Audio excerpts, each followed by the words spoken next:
Olá pessoal, nós vamos falar agora sobre os componentes da matéria viva, que são as substâncias que compõem os seres vivos.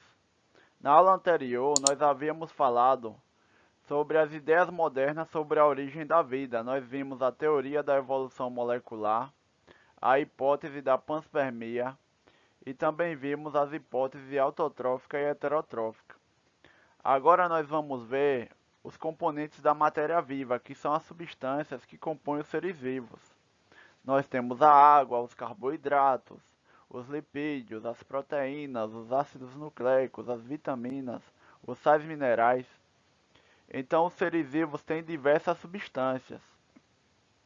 Agora, no início, nós vamos ver sobre os principais elementos que compõem os seres vivos e eu falarei também sobre a água e a sua importância para os seres vivos, como também as suas principais características.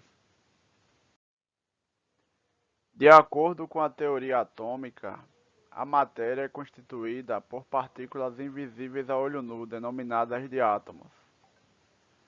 Conforme a ciência foi se desenvolvendo, surgiu a teoria atômica, segundo a qual as coisas são feitas de partículas muito pequenas chamadas de átomos. Para vocês terem uma ideia de como os átomos são pequenos, poderia enfileirar 10 milhões de átomos um do lado do outro numa distância de 1 milímetro.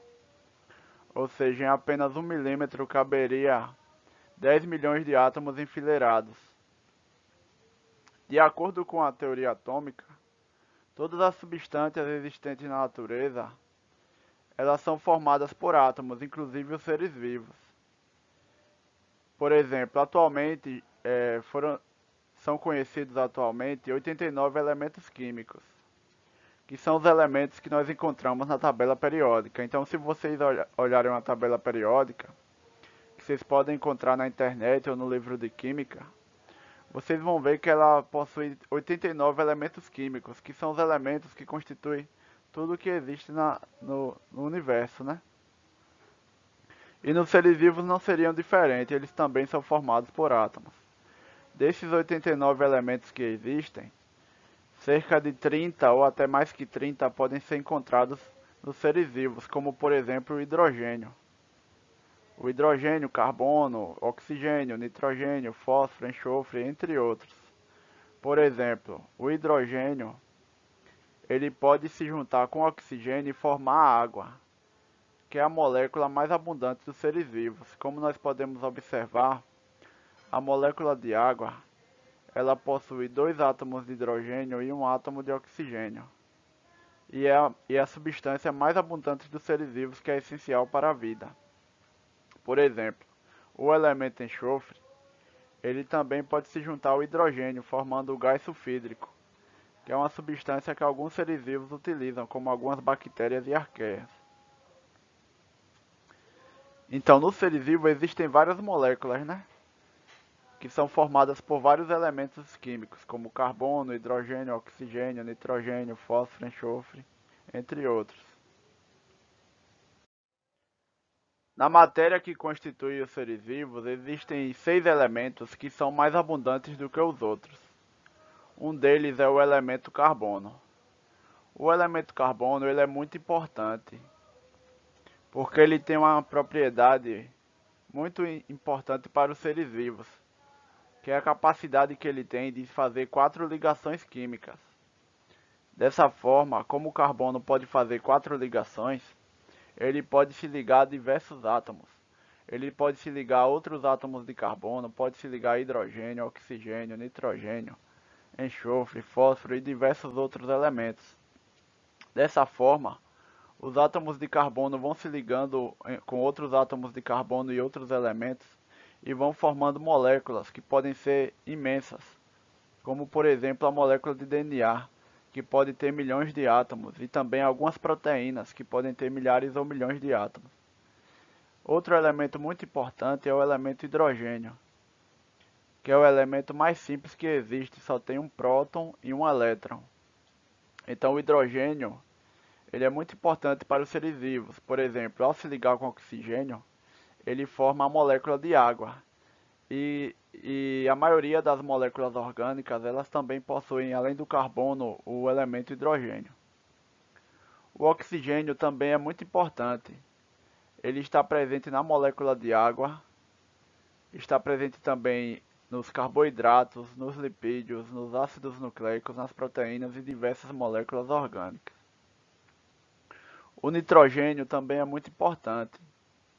Ele está presente nas proteínas, nos ácidos nucleicos, no ATP e outras moléculas orgânicas. O elemento fósforo também é muito importante. Ele está presente no DNA, no RNA, está presente também na molécula de ATP e em outras moléculas importantes. Também, por exemplo, o fósforo também está presente nos ossos dos vertebrados, como por exemplo os mamíferos. O enxofre também é muito importante. Ele é encontrado nas proteínas, pois existem dois aminoácidos que possuem enxofre na sua composição.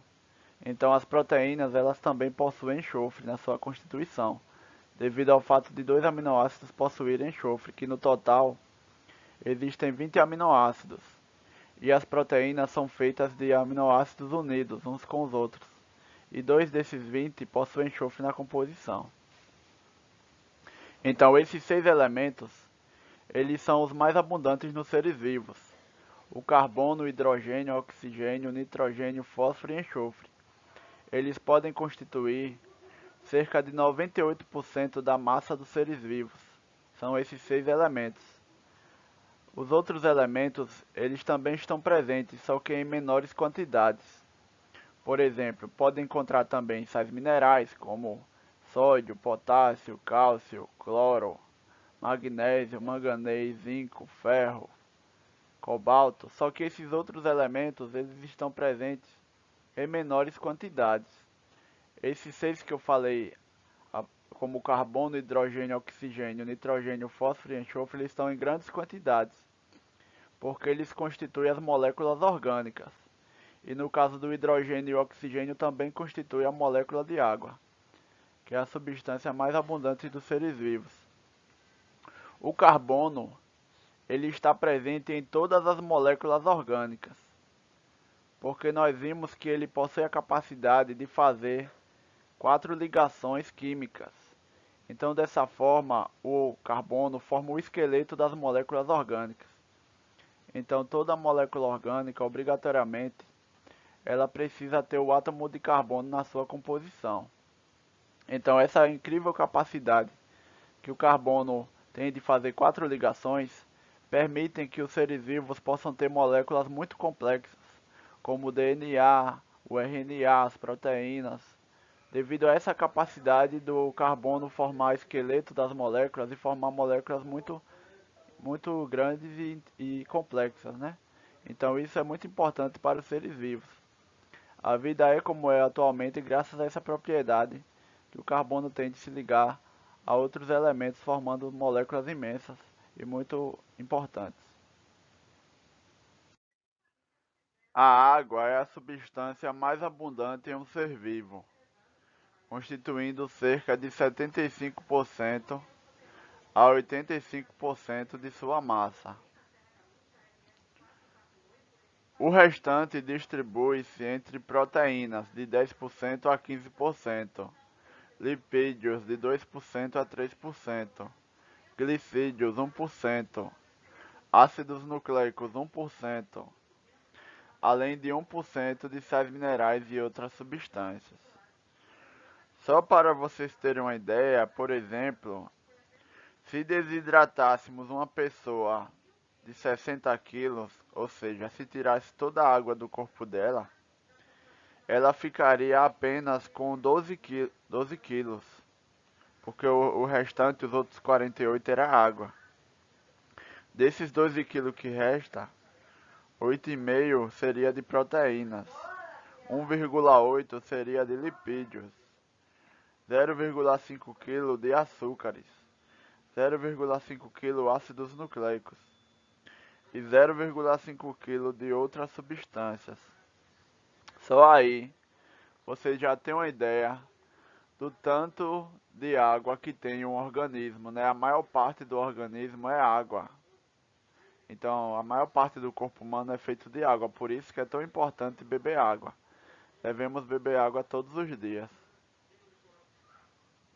A molécula de água, cuja fórmula química é H2O, porque ela tem dois átomos de hidrogênio e um átomo de oxigênio. Esse hidrogênio com esses dois hidrogênios mais esse oxigênio, os dois hidrogênios formam um ângulo de 104,5 graus. 104 graus e meio. Dessa forma, a molécula de água, ela é polarizada. Então, a molécula de água, ela é polarizada. O que é que isso significa? O oxigênio, ele é mais eletronegativo do que o hidrogênio, ou seja, ele tem a capacidade de atrair os elétrons para perto dele. Aí o que é que acontece? Como o oxigênio atrai os elétrons para perto dele, ele fica com a polaridade negativa. Já os hidrogênios, como eles não têm tanta força para atrair o elétron, e o elétron fica mais longe deles, eles ficam com a carga positiva por causa do próton. Dessa forma, a molécula de água ela adquire polaridade. O oxigênio polaridade negativa e os dois hidrogênios ficam com a polaridade positiva. Essa propriedade que a água tem de ser uma molécula polarizada, né? O oxigênio tem polaridade negativa e os dois hidrogênios polaridade positiva. Isso é muito importante para as propriedades que a água possui. Dessa forma, a água pode realizar ligações de hidrogênio, também chamadas de pontes de hidrogênio, onde um átomo com polaridade negativa se liga aos hidrogênios que têm a polaridade positiva. Por exemplo, quando o átomo de hidrogênio está ligado ao flúor, ao oxigênio ou ao nitrogênio, dessa forma ele fica polarizado e pode realizar as ligações de hidrogênio. No caso da água, o hidrogênio está ligado ao oxigênio, que é também eletronegativo, né? E dessa forma as moléculas de água podem realizar ligações de hidrogênio. Aí o que é que acontece? As moléculas de água ficam ligadas com ligações de hidrogênio umas com as outras. Por quê? O hidrogênio de uma, que é positivo, ele atrai o oxigênio da outra, que tem polaridade negativa. E aí uma vai atraindo a outra.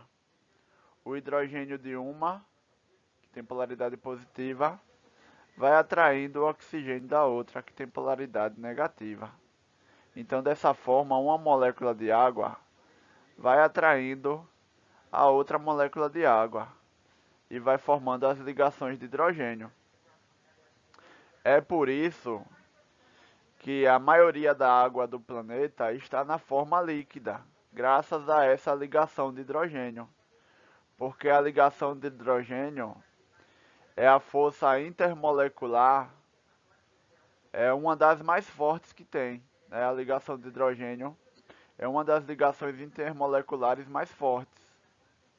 Ela só perde para a interação íon-dipolo, que é a única que é mais forte de ligações intermoleculares do que as ligações de hidrogênio.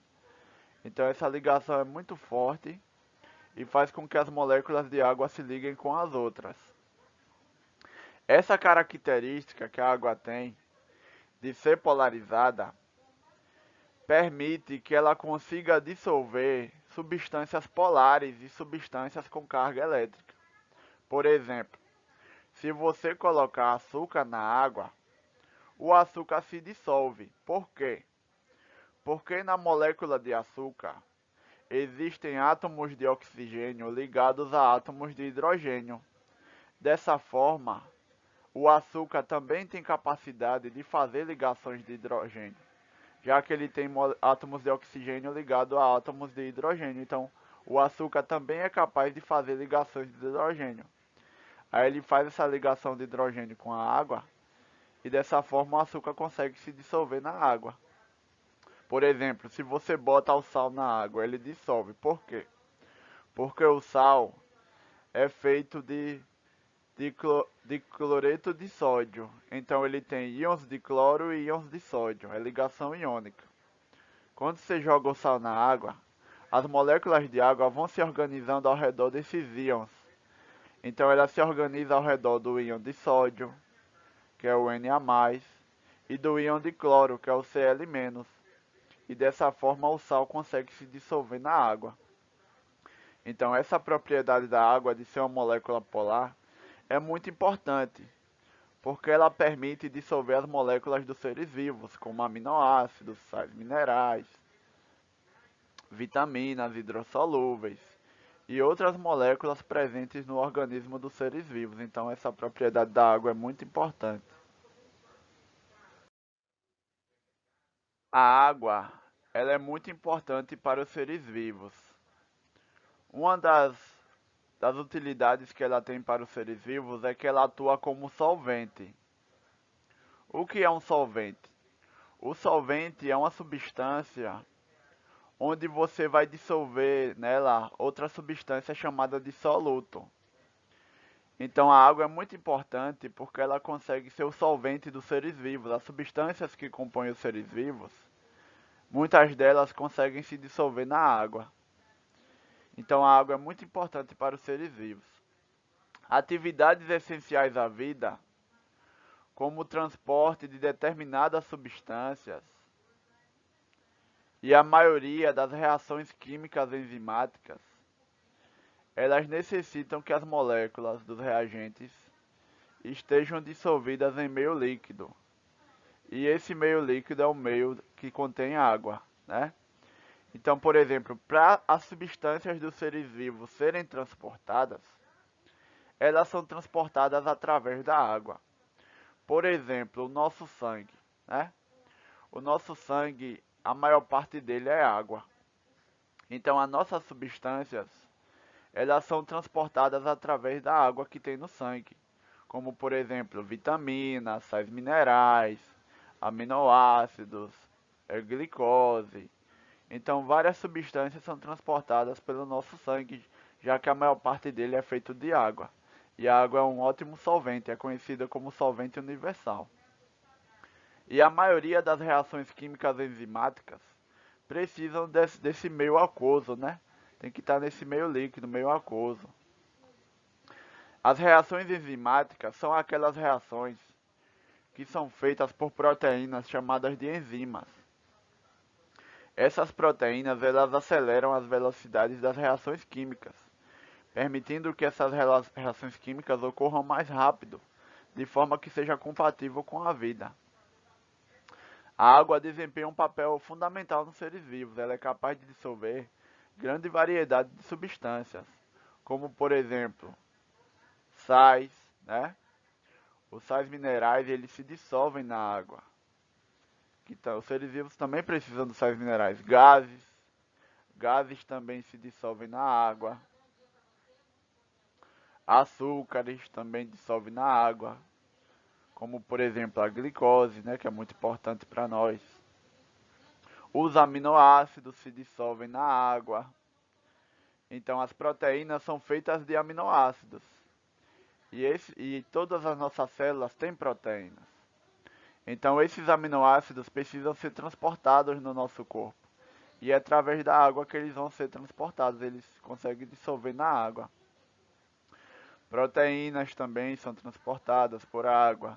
Todas as nossas células têm proteínas e a água ajuda a transportar essas proteínas.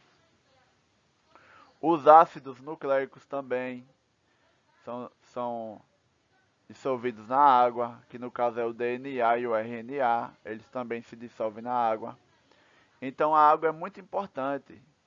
devido a essa capacidade que ela tem de dissolver as substâncias dos seres vivos. Por isso, ela é conhecida como solvente universal. A água é conhecida como solvente universal, porque ela consegue dissolver grande variedade de substâncias. E isso é essencial para os seres vivos, já que as substâncias dos seres vivos, a maioria delas, conseguem se dissolver na água. E é nesse meio aquoso que as reações químicas essenciais à vida elas vão acontecer. As substâncias que têm afinidade com a água e dissolvem na água são chamadas de hidrofílicas. Então, as substâncias que conseguem se dissolver na água são chamadas de hidrofílica. A palavra hidro vem do grego e significa água. E a palavra filos significa amigo. Então, hidrofílico significa amigo da água, que são aquelas substâncias que conseguem se dissolver na água. Por exemplo, o sal dissolve na água, então ele é hidrofílico. O açúcar dissolve na água, é hidrofílico. Então, qualquer substância que consiga se dissolver na água, ela é chamada de hidrofílica. E para uma substância ser hidrofílica, é necessário que ela seja eletricamente carregada ou então que ela tenha polaridade. Por exemplo, o açúcar se dissolve na água porque ele tem polaridade.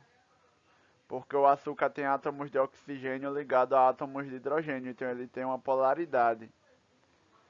Os sais minerais conseguem se dissolver na água porque eles possuem carga elétrica, pode ser negativa ou positiva.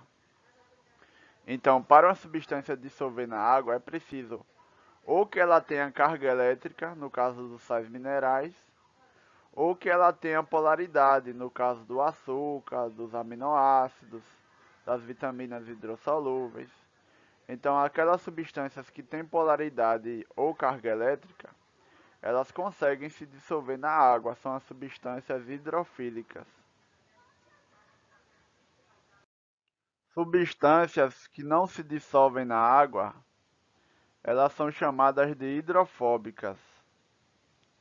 Vem do grego, a palavra hidro é água e phobos é medo, aversão. Significa medo da água, aversão da água. São aquelas substâncias que não se misturam com a água. E por que elas não se misturam com a água? Porque elas não apresentam carga elétrica. São substâncias apolares, como por exemplo os óleos e a gordura. Por que os óleos e as gorduras são apolares e não misturam com a água? Porque essas substâncias, elas são ricas em carbono e hidrogênio. O carbono e o hidrogênio, eles não formam polaridade, porque os átomos de carbono não são tão eletronegativos quanto o oxigênio e o nitrogênio, por exemplo. Então, quando o carbono se liga ao hidrogênio, ele não forma polaridade.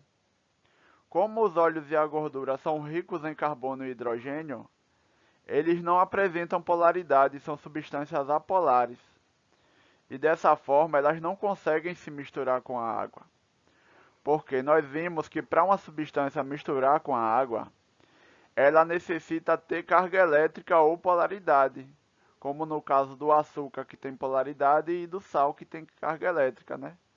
Então essas substâncias apolares, como os óleos e as gorduras, elas não se misturam com a água pelo fato de não terem polaridade, já que são ricas em carbono e hidrogênio, como por exemplo a manteiga. Se você colocar a manteiga na água, ela não mistura, porque é a substância apolar. Essas substâncias apolares, elas agregam-se, sem se dissolver na água. Por exemplo, se você pegar um óleo de soja e despejar na água, você vai ver que ele não vai se misturar com a água, ele vai se agregar, vai formar aquelas gotículas de óleo em cima da água. Então aqui tem alguns exemplos, a manteiga, os óleos, que são substâncias apolares, que não se misturam com a água porque não apresentam nem carga elétrica e nem polaridade. Nos seres vivos ocorrem reações químicas a todo momento, porque para que um ser vivo se mantenha vivo, é necessário que ocorram várias reações químicas, e essas reações químicas não podem parar. Em várias dessas reações químicas, a água participa em muitos desses processos e reações. Um exemplo de reação que a água participa são reações onde ocorre a união de certos tipos de moléculas. Essa união é chamada de síntese. E nessas reações ocorre a formação de água como produto. Elas são denominadas reações de condensação. As reações de condensação são reações onde ocorre a união de moléculas e ocorre a formação de água como subproduto, ou síntese por desidratação. Por exemplo, quando os aminoácidos vão se juntar para formar as proteínas, ocorre a ligação peptídica, que é a ligação entre um aminoácido e outro aminoácido. E nessa reação ocorre a formação de uma molécula de água, então é um exemplo de reação de condensação. Outro tipo de reação que a água participa é para fazer a quebra de moléculas, ou seja, para quebrar uma molécula maior e transformar em moléculas menores. Então, para ocorrer quebra de algumas moléculas em outras menores, a água participa. Ela participa como reagente. São denominadas reações de hidrólise. A palavra hidro significa água e a palavra lise significa quebra. Então, hidro é água e lise é quebra. Então, significa quebra pela água. Então, muitas vezes, para poder quebrar as moléculas orgânicas maiores e transformá-las em moléculas menores, ocorre a participação da água, que são reações de hidrólise, né? Onde a água participa para quebrar as ligações entre as moléculas.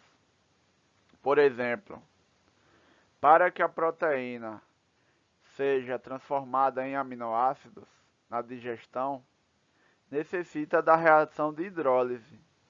Então, nessa reação, os aminoácidos são separados, com a participação de uma molécula de água nessa reação.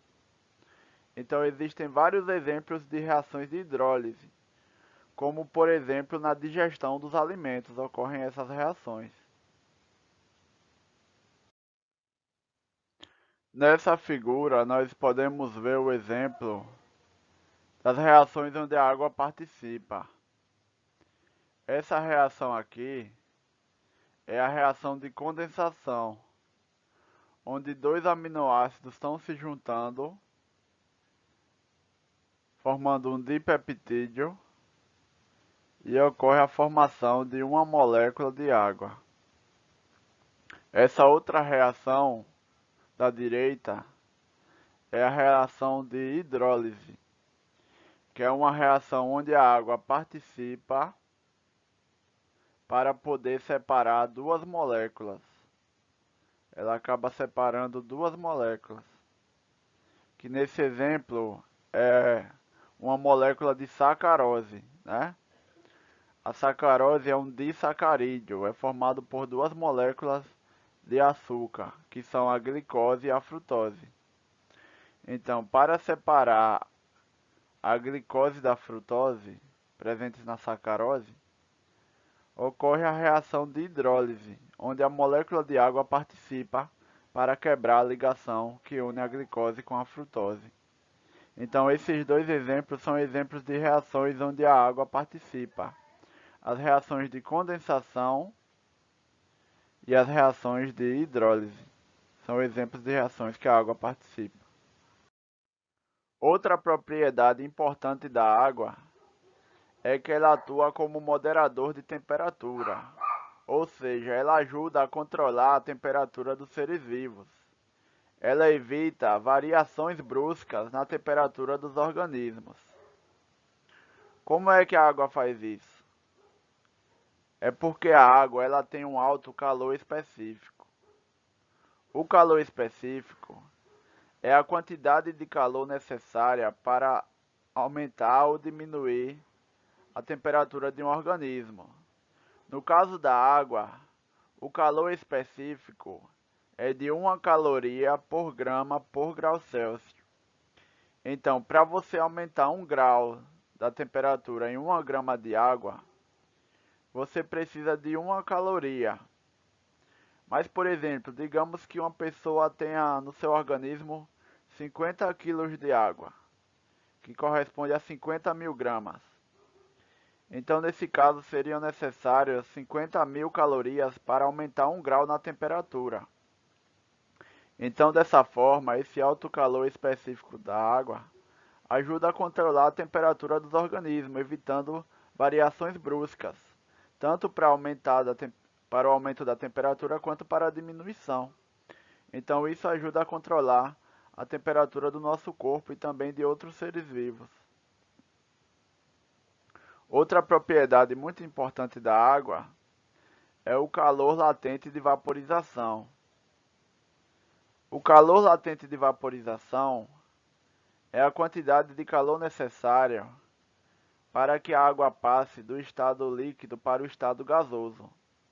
E o calor latente de vaporização da água ele é alto.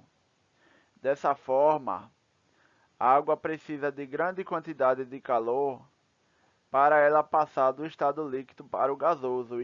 Isso é bom para os seres vivos, porque pode auxiliar para evitar o superaquecimento dos organismos. Por exemplo, a transpiração das plantas e a evaporação do suor na nossa pele.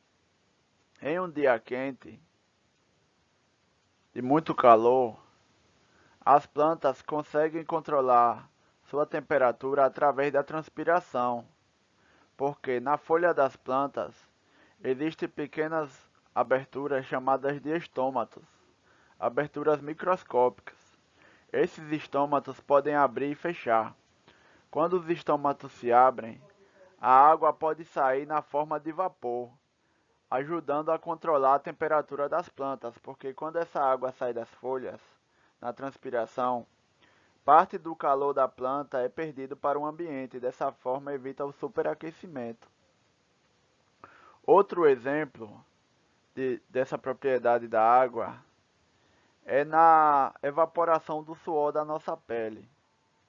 Por exemplo, em um dia quente ou quando a gente faz muita atividade física, a nossa pele começa a produzir suor, porque na pele existem as glândulas sudoríparas, que produzem o suor. Então, em dias quentes ou quando fazemos muita atividade física, o suor começa a ser produzido na pele. Quando esse suor evapora, que ele é feito de água, parte do calor do corpo é perdido para o ambiente. Dessa forma, evita o superaquecimento do organismo, ajudando a manter a nossa temperatura num valor normal, ideal à nossa saúde. Porque o superaquecimento do nosso organismo, ele é prejudicial à saúde, porque ele pode danificar nossas proteínas. Então, o suor que nós produzimos quando o dia está quente ou quando tem muita atividade física, ele ajuda a evitar o superaquecimento do nosso corpo, sendo necessário para a manutenção da temperatura normal do nosso organismo. Outra propriedade importante da água para os seres vivos é a coesão e a adesão. A coesão é o fenômeno em que as moléculas de água se mantêm unidas umas às outras por meio de ligações de hidrogênio. Então, essa propriedade é muito importante para os seres vivos.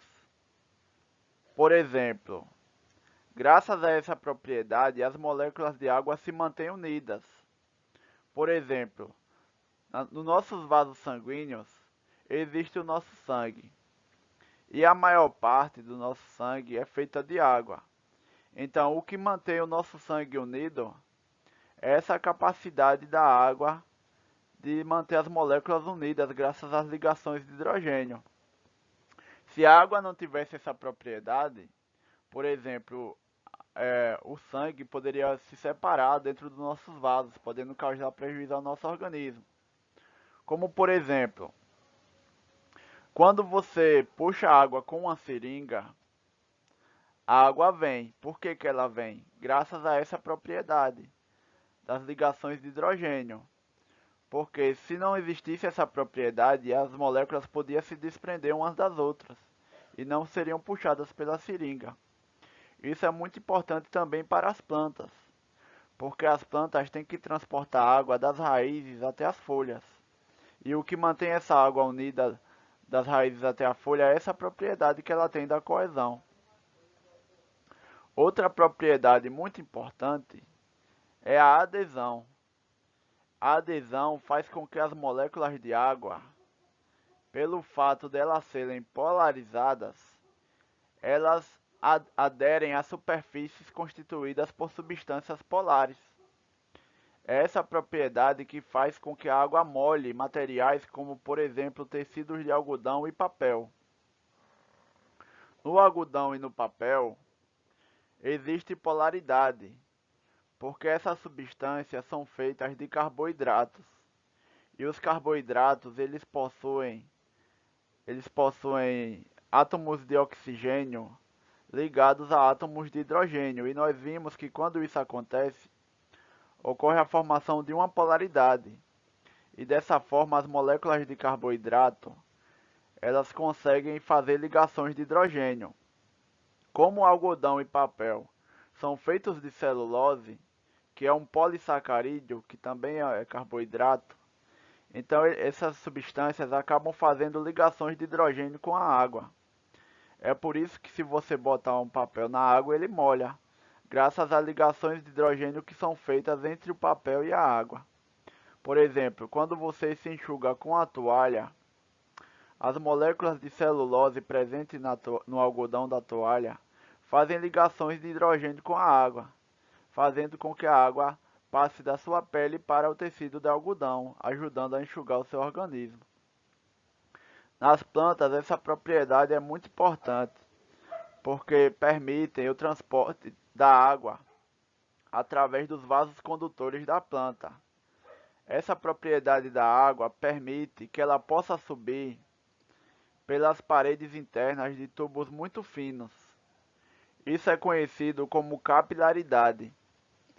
Então, se você tem um tubo muito fino, onde a sua superfície tem polaridade, a água vai subindo por esse tubo. É chamado o fenômeno da capilaridade. Isso é muito importante para as plantas, porque as plantas precisam levar a água das raízes, onde ela é captada do solo, até todas as partes da planta. E isso é feito em tubos muito finos chamados de vasos condutores.